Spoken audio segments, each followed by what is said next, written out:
This is my next game on a shop out list. We got South Park by Sega.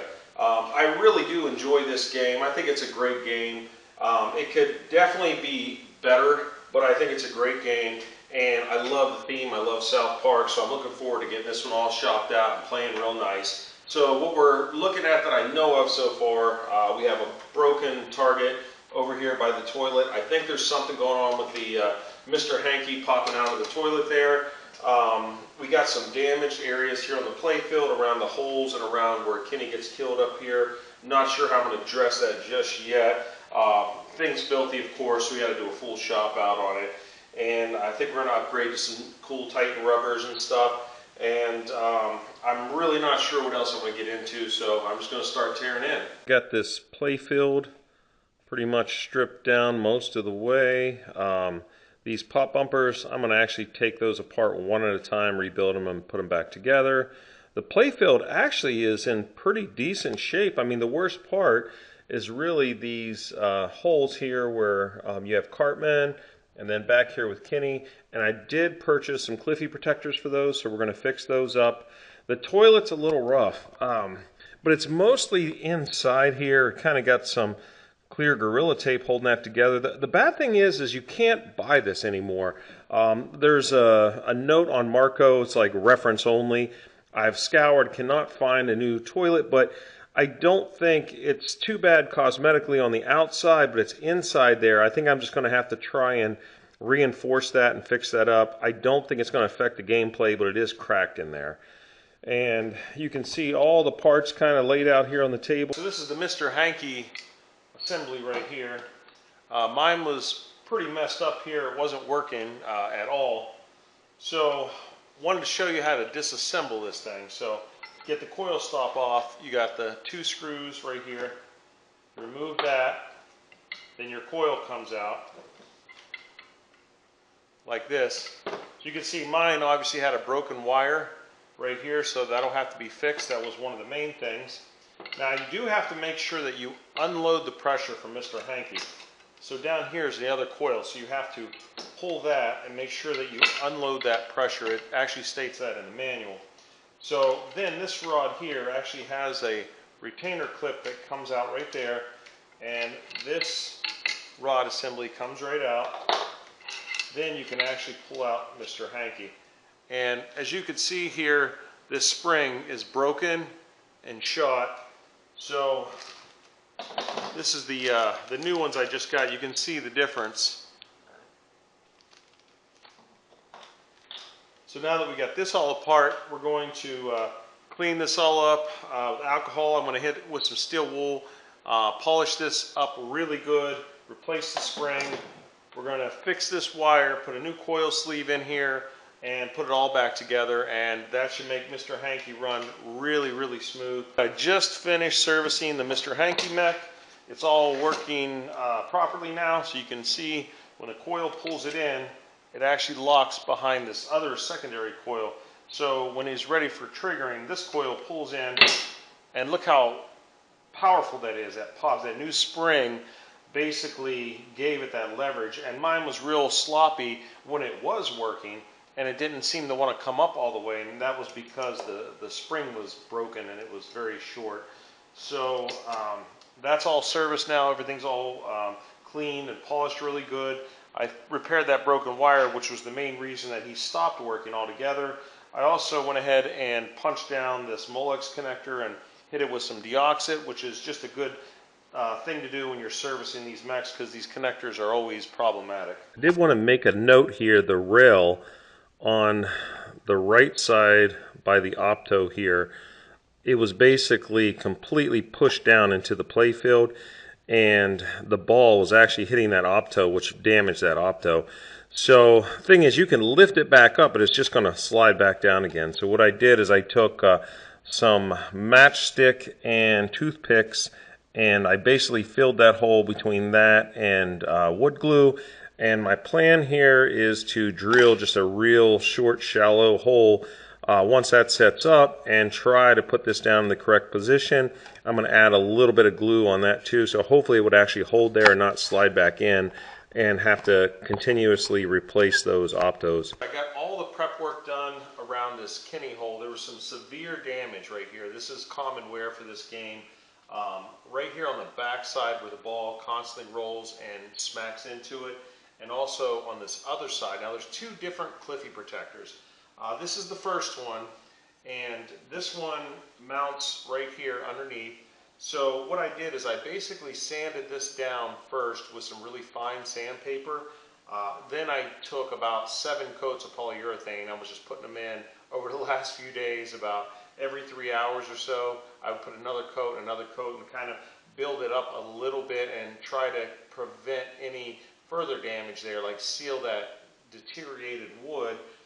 And also it did fill in just a little bit where it was like ate away, because it kind of does build up a little bit every layer that you put down. So now that I have all the prep work done, this guy just slides right in. We had to remove those 2 posts, and it actually fits really well there. It's snugged in. I'm really happy. I love these Cliffy Protectors. Reinstalled these 2 posts here that lock down the back side of this Cliffy Protector.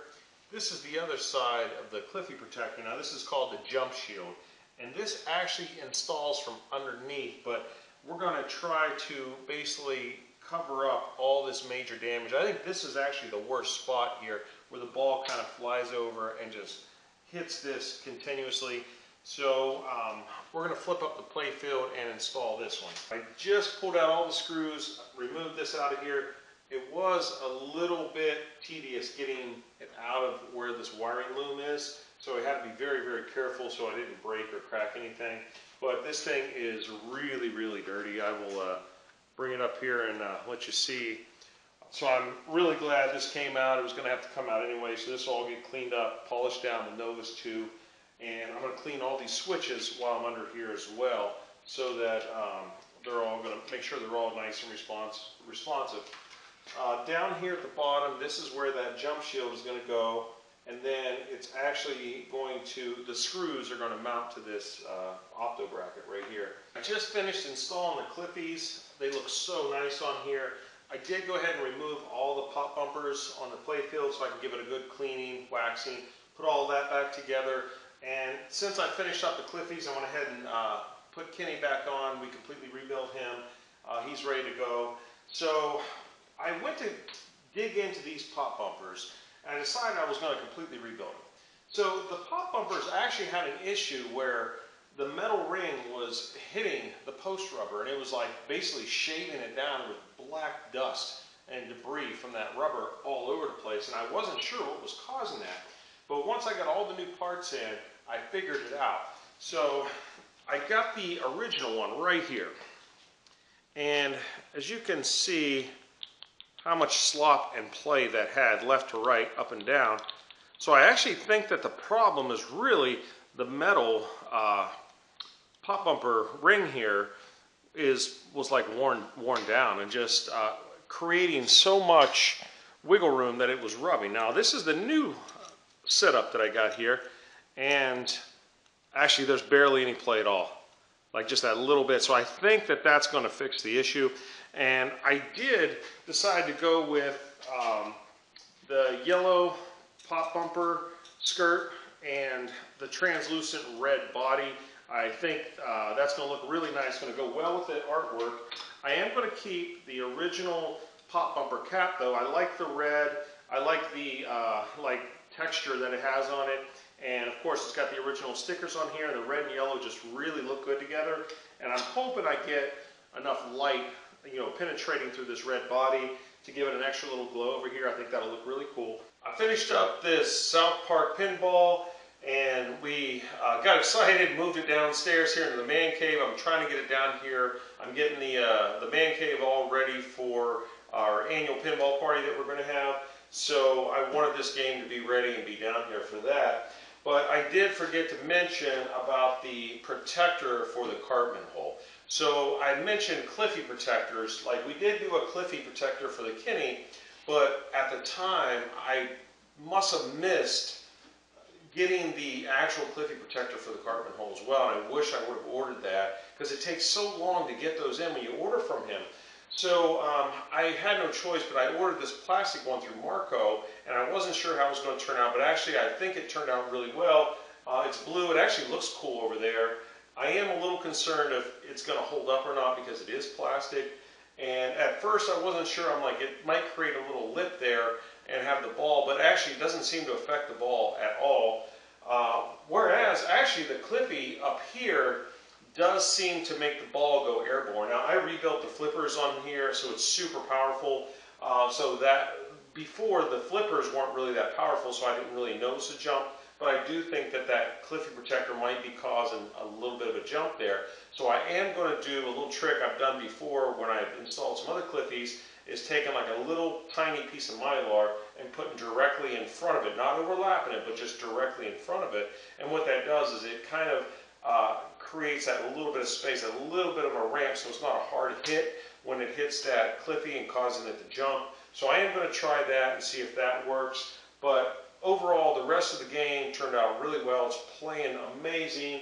I did put all Titan rubbers on this, and mostly green. I really like the green combo on this. And let me go ahead and take the glass off, and I will zoom in. Here's the play field. Turned out really, really nice. I will zoom in up here. There's that Cliffy protector and jump shield. I did actually put a small piece of Mylar on the back of that jump shield. I forgot to mention that also.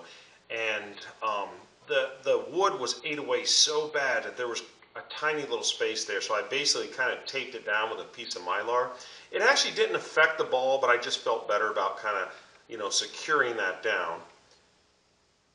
Now over here, this you can see is that Marco protector that I had ordered, and it looks really good there. It fits. I mean, the collar fits really well with the color scheme, and it works really well. I did actually use some hot glue to put it in there, because at first I pressure fit it, and it did pop out a few times when I was playing it. So far, the hot glue has held it in place. I didn't want to put anything permanent, because if that plastic cracks, I want to be able to take that off without it ruining any of the artwork or any of the play field and just replace it.